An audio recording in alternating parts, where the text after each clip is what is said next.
नमस्कार बंधू आणि बहिणीनो, आज आपलं चॅनलचं नाव बदली करण्यात आलेलं आहे, म्हणजे नाव देण्यात आलेलं आहे आपल्या चॅनलला बेलाचे पान हे नामकरण करण्यात आलेलं आहे. तर आजपासून बेलाचे पान ह्या नावाने हा चॅनल चालू करण्यात आलेला आहे. याच्या अगोदर आपण बघितलं असेल, हे झाड माझ्या हातात आहे. झाडही आपण ओळखलं असेल. हे बघा, झुडूपवर्गीय खूप एकदम मऊ झाड आहे. चला मग आज आपण या झाडाचे औषधी गुणधर्म किती आणि कुठल्या आजारामध्ये आपल्याला उपयोग येतो याची माहिती घेऊया.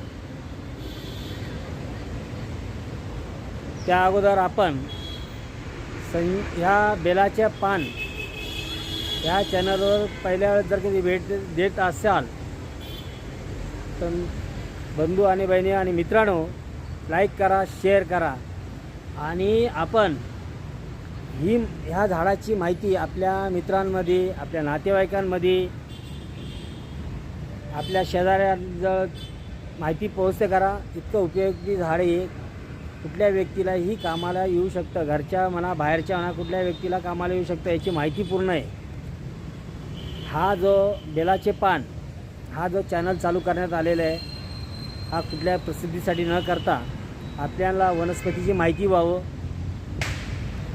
आपल्याला खरोखरच इलाज करून घ्यायचा असेल तर हा चॅनल आपण लोकांपर्यंत पोहोचावा.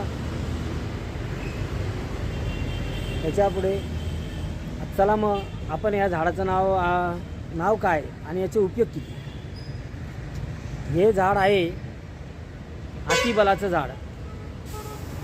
मित्रांनो, हे अतिबलाचं झाड आपल्याला कुठेही भेटतं. आपल्याला पूर्ण भारतभर भेटणार आहे. अतिबलाचं झाड आहे.